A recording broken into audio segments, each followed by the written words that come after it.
Mga bida, pasensya na kung hindi tayo nakapag-upload kahapon, sa kadahilanang na-copyright tayo.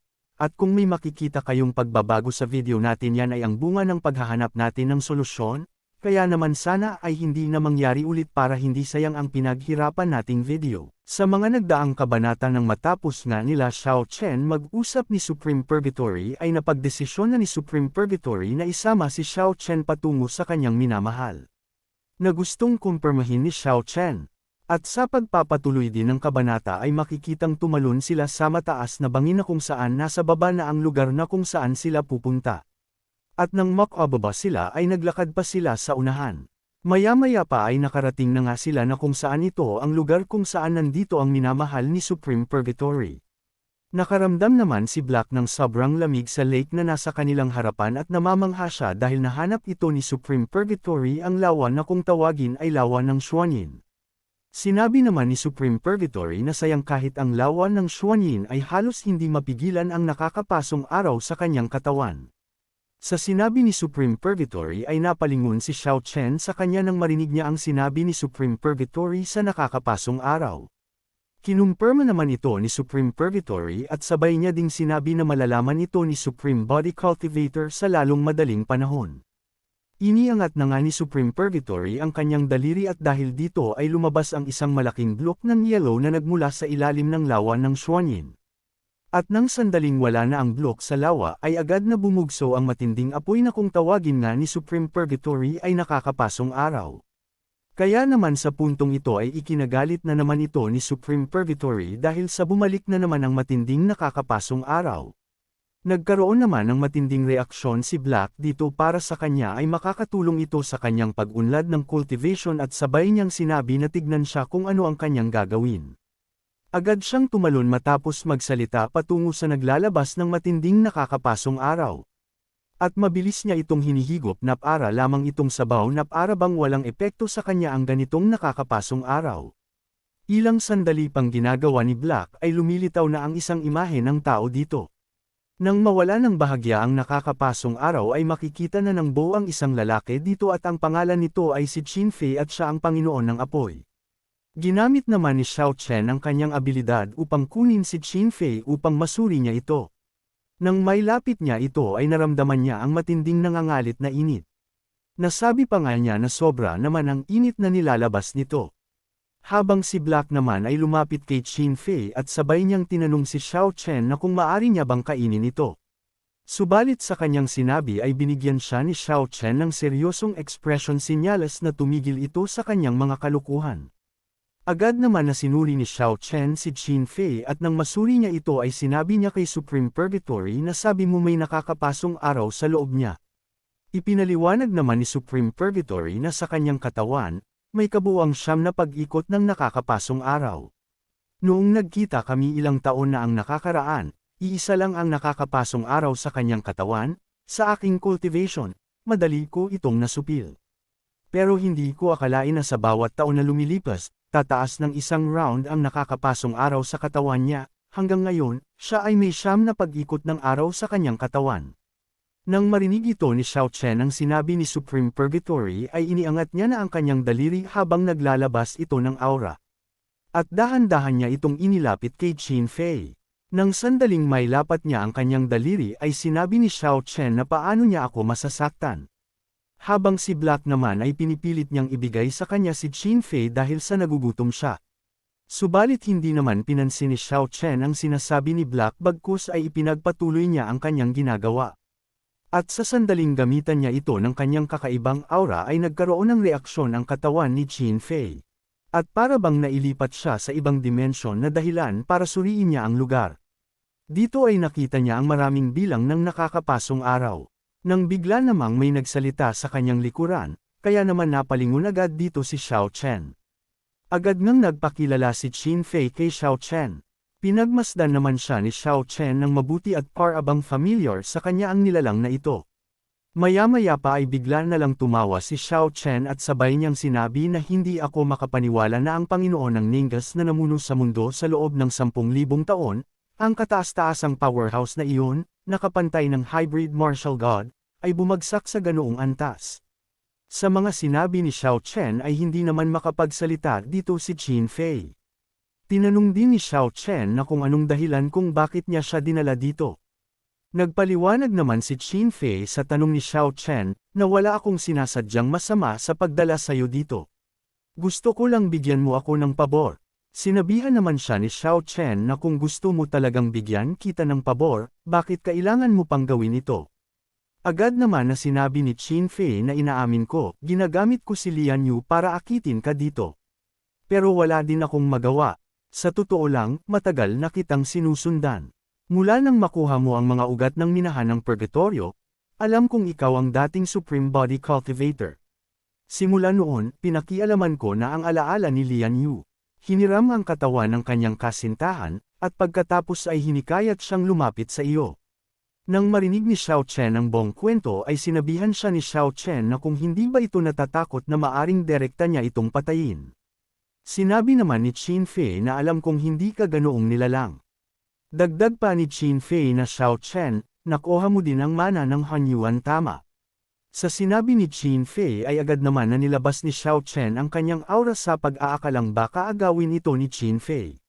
Subalit taliwas sa kanyang iniisip dahil sinabi ni Win Fei na hindi na kailangang maging sobrang defensive, maganda ang relasyon ko kay Hanyuan.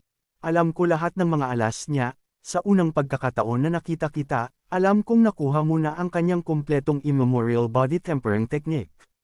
Sa mga sinabi ni Qin Fei ay tinanong na ni Xiao Chen na kung ano ba't alaga ang gustong sabihin ni Qin Fei. Sa sinabi ni Xiao Chen ay agad naman na nilabas niya ang kanyang abilidad na kung tawagin ay Xinyang Scorching Sun. At sabay niyang sinabi na gusto kong ipasa sa iyo ang nakakapaso kong araw ng Xinyang. Nagtataka naman si Xiao Chen na kung bakit gusto niya itong ipasa sa kanya.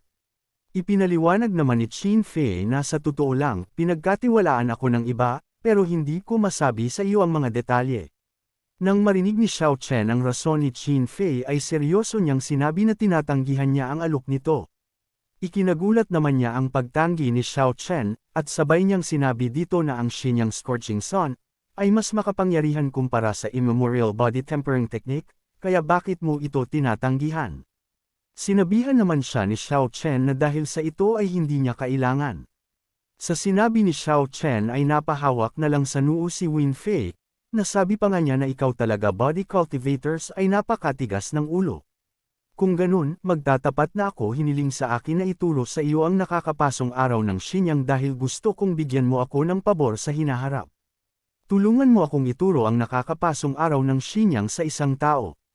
Sa sinabi ni Qin Fei ay napaisip ng bahagya si Xiao Chen dito. Dagdag pa ni Qin Fei na ngunit ang taong iyon ay wala sa siyam na kaharian, ngunit nasa ibang dimensyon. Bukod pa rito, ang Xinyang Scorching Sun ay makakatulong sa iyo sa ilang paraan. Maaari nitong lubos na ma-refine ang iyong pisikal na katawan at tulungan kang makapasok sa ikalawang siyam na antas ng pamamaraan ng Swartz Body Ratio Technique.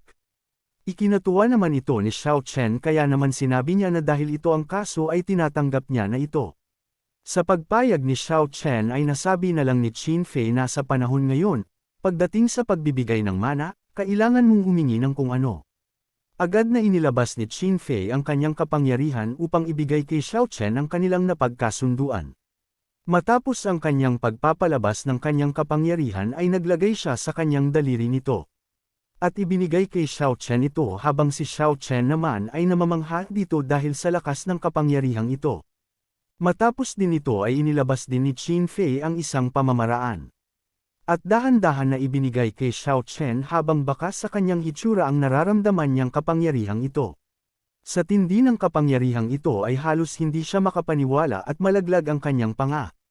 Sinabihan naman siya ni Qin Fei na patigasin mo ang dantian mo at ipapasa ko sa iyo ang nakakapasong Sun Heart Technique. Agad naman itong dahan-dahan na pumasok kay Xiao Chen at sa tindi nito ay bahagya siyang napapasigaw. Maya-maya pa makalipas ang ilang sandali sa loob ng inner vision space, ay dahan-dahan na itong umaakyat sa itaas. At ilang sandali pa ay tuluyan na itong nakaakyat sa taas at nagsilbing isang malaking araw sa kanyang inner space. At habang pinagmamasdan ni Xiao Chen ito ay nasabi na lang niya na ito ba talaga ang Xinyang Scorching Sun. Naramdaman naman niya ang malaking pagbabago sa kanyang aura. Maya-maya pa ay natawa na lang siya bigla at sabay niyang sinabi na ang nakakapasong araw ng Shenyang na ito ay maaaring automatikong pawiin ang laman. Sa labas naman ng inner space ay nakabalik na si Xiao Chen sa kamalayan. Dito nga ay sinabi ni Qin Fei na ang lalaking hinahanap ko ay ang nagngangalang Qinan. At agad siyang naglabas ng imahe upang makita ni Xiao Chen kung ano ang hitsura nito. Nang maipakita niya ito ay sinabi niya na katulad mo, si Qinan ay nagtataglay din ng kapangyarihang mabago ang tadhana. Kaya naman umaasa ako sa iyo. Nang marinig ito ni Xiao Chen ay sinabi niya na Qinan, itatago ko iyon sa isip ko. Pero hindi ka ba nag-alala na baka hindi ko tuparin ang pangakong ito? Sa sinabi ni Xiao Chen ay natawa na lamang si Qin Fei, at sabay niyang sinabi na kahit na ipagkanulo ng buong mundo ang tiwala ko, ikaw Xiao Chen ay hinding-hindi gagawa ng ganoong bagay. Kung ganang paalam na, at malapit nang maglaho ang aking malay. Xiao Chen nais kong swertihin ka sa hinaharap. Matapos nitong magsalita ay agad na itong naglaho. Habang si Xiao Chen naman ay bumalik na din, at makikita din sa totoong may-ari ng katawan ni Qin Fei ay dahan-dahan nang nawawala ang nakakapasong araw. Makikitang isa-isa na itong naglalaho habang bumabalik na ang kamalayan ng kasintahan ni Supreme Purgatory. Habang nakikita nga ito ni Supreme Purgatory ay hindi niya maiwasan na hindi magsaya dito. Sinabi nga din ito ni Xiao Chen na maayos na siya ngayon. Maya-maya pa ay dahan-dahan iminumulat ni Qin Fei ang kanyang mga mata. Agad naman na nakita niya ang kanyang kasintahan sa kanyang harapan. At nang magising na ito at nagsalita ay umagos na lamang ang luha ni Supreme Purgatory dahil sa tagal na panahon ay nagising na ito. Kaya naman agad na nagyakapan ang dalawa sa sobrang pangungulila sa isa't isa.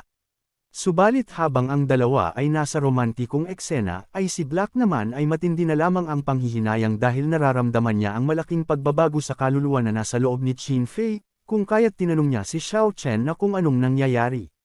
Sinabihan naman siya ni Xiao Chen na sasabihin niya ito mamaya. At ang mundong ito ay mas nagiging kawili-wili. Habang ang dalawa naman ay patuloy lamang ang kanilang mahigit na yakapan. Maya-maya pa ay hinarap na nilang dalawa si Xiao Chen. At agad na lumuhod sa harap ni Xiao Chen habang si Qin Fei ay matindi ang pasasalamat sa nagawa sa kanya ni Xiao Chen. Sinabi naman ni Supreme Purgatory o Lian Yu, na simula ngayon ako si Lian Yu ay nasa iyong paglilingkod.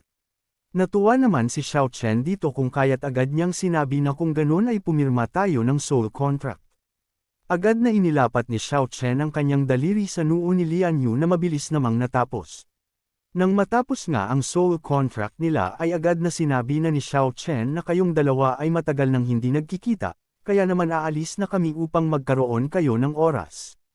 At nang matapos niyang magsalita ay umalis na silang dalawa ni Black. Habang pabalik naman sila sa lungsod ay hindi pa din maiwasan ni Black na maglaway sa nakakapasong araw. Kaya naman sinabi niya kay Xiao Chen na ang Qinan bang iyon ay talaga bang mahahanap mo siya? Bakit hindi mo alang ibigay sa akin ang Shenyang Scorching Sun? Subalit sa kanyang mga sinabi ay biglang nagdilim ang mukha ni Xiao Chen dahilan upang ibahin niya ang usapan. Nasabi pa nga niya kay Xiao Chen na tama ka, ang mundong ito ay talagang nagiging mas kawili-wili. At pakiramdam ko napakaliit talaga natin. Sinabi naman ni Xiao Chen na yun talaga ay isang kawili-wili. Habang pinagmamasdan ni Black si Xiao Chen ay wala na lang siyang masabi dito. Dahil wala naman siyang ideya sa mundo ng mga tao, na katulad niyang tagalabas. Sa kabilang banda naman sa palasyo ni Kui Hua o mas kilalang Supreme Sunflower. Na dito nga ay dumating na si Merong Hua at nasa harap na siya ni Qiu Hua. Nasabi pa nga nito sa kanya na ikaw Merong Hua, ay isang aksaya ng espasyo. Maluha-luha namang sinabi ni Merong Hua, na kung alam ba ng patriarch kung sino ang lalaking iyon. Sa sinabi ni Merong Hua ay agad naman na tinanong ni Qiu Hua na kung sino ito. Walang pag-aalinlangan na sinabi ni Merong Hua na ito ay ang Supreme Body Cultivator. Bahagya namang natigilan ng sandali si Kui Hua sa binanggit ni Merong Hua na nilalang. Maya-maya pa ay sinabi niya na ang Supreme Body Cultivator ay patay na, ikaw Merong Hua ang lakas ng loob mong magsinungaling sa akin. Iginiit naman ni Merong Hua na ito ay totoo sapagkat nakalaban niya ito at kinumpirma. Iwinasiwas naman ni Kui Hua ang kanyang ulo at pinanindigan ang kanyang sinabi na hindi ito totoo. Dahil kung ito nga ay ang Supreme Body Cultivator, ay kung bakit siya ay buhay pa. At ikaw lamang ang karapat-dapat na mabuhay mula sa Supreme Body Cultivator. Sa puntong ito ay kinakabahan na si Meronghua habang sinabi niya na ang sinabi mo ay totoo. Sinabi naman ni Qiuhua na ang ibig mob ang sabihin ay pinadala kanya dito upang sabihin ang balitang ito. Kinumpirma naman ito ni Meronghua na tama ang sinabi ng Patriarch. Nang kumpirmahin niya ito ay sinabi ni Qiuhua na kung ganun ay tumayo na ito. Napabuntong hininga naman si Meronghua sa pag-aakalang nalagpasan niya na ang panganib. Sinabihan naman siya ni Qiuhua na laban sa Supreme Body Cultivator, Meronghua, walang makakamit, ngunit pinagtaksilan mo ang aking tiwala, kaya dapat kang maparusahan. Nasa likod naman na ni Meronghua ang ilang mga alagad na wala siyang kaalam-alam. Nagulat na lamang si Meronghua nang hilain siya ng mga ito kaya naman pilit siyang nagpumiglas. Subalit dahil sumasakit ang ulo ni Qiuhua sa kanya ay binigyan niya ng hudyat ang mga alagad na alisin ito sa kanyang harapan. Kaya naman dahil dito ay matindi na lamang ang kanyang pakikiusap sa kanyang patriarch na bigyan siya ng awa. Dito nga ay sinabi na lamang niya na patayin na lang siya kaysa matanggap ang parusa na hindi nanaisin ng mga martial artist. Habang si Qiuhua naman ay sinabi niya na ang Supreme Body Cultivator ay patay na, at si Meronghua ay nagbigay ng balita na papuntahin ako doon. Alam niyang walang sino man ang makakalaban sa pang-akit ng sinaunang pamamaraan ng body tempering. Dagdag pa niya habang nagagalit na lalo na para sa akin, ito ang pinakamahusay na diskarte sa pagsasanay sa katawan sa buong mundo, maaari pa itong gawing muli ang aking katawan, ang ganitong eksena ay ginagawa akong totoong lalaki. Supreme Body Cultivator, naglaro ka ng tama sa iyong mga baraha, pagkatapos ay kukunin ko ang aking pagkakataon na ikaw o ako. At agad siyang umalis sa kanyang trono upang maghanda sa magaganap nilang laban sa Supreme Body Cultivator. Balik naman tayo sa pamilyang Feng na kung saan inaasikaso na ng mag-ama ang apat na hangal. Na dito nga ay sinabi ni Feng Cheng sa kanyang ama na hindi mo ba naisip na dapat nating ipagdiwang ang ating dominasyon sa Lower Zuan Domain sa loob ng isang araw. Mayabang namang sinabi ng kanyang ama habang pinaririnig sa apat na hangal na maging mababang pagkakakilanlan muna tayo, at magdiwang tayo ng 3 araw. Nang marinig nga ito ng mga hangal ay makikita sa mukha nila ang iba't ibang reaksyon. Kunyari namang tinanong ni Feng Fei si Feng Cheng na kung ang apat bang ito ay gumawa na ng soul contract. Nang marinig ng apat ang sinabi ni Feng Fei ay bigla na lang mas tumindi ang kanilang mga reaksyon na may pagkagulat, galit at kawalan ng pag-asa. Sinabi naman ni Feng Cheng dito habang may nanlilisik na mata na huwag nang mag-alala, dahil bibilsan ko ito. Dahil nakarating ka na sa part na ito ay inaanyayahan kita na pindutin ang like at mag-subscribe at i-on ang notification bell. At kung gusto mo naman na suportahan ng matindi ang bidang hangal na ito ay maaari mo ding pindutin ang super thanks sa ibaba para mas lalong ganahan ang hangal na ito. Maraming salamat mga bida. Makalipas ang mga nangyari sa kwarto nila Xiao Chen at Black, nasa puntong ito ay nag-uusap silang dalawa. Nasabi pa nga ni Black kay Xiao Chen na ang susunod ay ang laban kay Supreme Qiuhua. Kinumpirma naman ito ni Xiao Chen na tama ito. Kapag naayos na natin itong matandang Qiuhua, aalis na tayo para pumunta sa Upper Zuan Domain. Sabi ni Meronglong na ang cultivation ni Supreme Qiuhua ay bumuti kung kaya't kailangan nating mag-ingat. Sa panahong ito, kailangan nating bilasan ang ating pagsasanay kaya ngayon sumama ka sa akin para sumali sa makalangit na ranggo. Wala namang pag-aalinlangan si Black na sumang-ayon sa sinabi ni Xiao Chen. Mabilis namang lumipas ang 3 buwan na kung saan makikitang pagod na si Black sa loob ng makalangit na listahan ni Xiao Chen na nakikipaglaban. Sa sandaling ito ay kaharap niya ang isang nilalang na halos parehas ang kanilang antas. Napansin ng nilalang na Sir Ana ang kanyang sandata na kanyang kinainis. Kung kaya't kanya na itong itinapon sapagkat hindi niya na ito magagamit sa laban. Agad niyang hinampas ang kanyang dibdib, sinyalas na lalaban siya gamit ang kanyang physical na lakas. Mabilis siyang sumugod kay Black ng sobrang bilis gamit ang kanyang matatalas na kuko. Subalit mas mabilis si Black kumpara sa kanya kaya naman hindi niya ito tinamaan. Mabilis na umikot si Black sa likuran ng nilalang upang magsigawa dito ng kanyang atake dahil hindi siya napansin nito. At ginawa din niya itong pagkakataon dahil walang depensa ang nilalang. Huli na nang mapansin ng nilalang dahil nasa likod niya na ang malaking bunganga ni Black na nakabuka. Takot na takot ang nilalang sa laki ng bunganga ni Black at mukhang hindi niya na ito maiiwasan pa. Nang masakmal nga ito ni Black ay makikita na lamang ang pagtilansat ng dugo. Habang nilalasap naman ni Black ang lasa ng nilalang. Napalingon naman siya sa direksyon ni Xiao Chen at nakita niyang nakahiga pa din si Xiao Chen. Kaya naman nilapitan niya ito at sabay niyang sinabi kay Xiao Chen na talagang mahiwaga ang makalangit na ranggo na ito, at saan nanggaling ang lahat ng makapangyarihang taong ito. Sinabi naman ni Xiao Chen na kung ako ang tatanungin mo, sino ang dapat kong itanong? Sa sinabi ni Xiao Chen ay binigyan siya ni Black ng isang nakakalukong hitsura at itinaas ang gitnang daliri at sabay niyang sinabi na hindi niya alam sa Supreme Body Cultivator na basura. Hindi naman pinansin ni Xiao Chen ang pang-asar ni Black bagkus ay sinabi niya na 3 buwan na ang nakalipas, at hindi pa rin ako nakakalusot sa ika-9 na antas ng immemorial body tempering technique. Matapos niyang sabihin ito kay Black ay pumasok ulit siya sa inner space. At nang makapasok siya dito ay makikita ang pagbabago ng Xinyang Scorching Sun. Nasabi na lang niya na kahit hindi pa, malapit nang makalusot ang katawan ko, apoy na lang ang kulang. Naglakad siya patungo sa pintuan upang subukan ito ulit na buksan.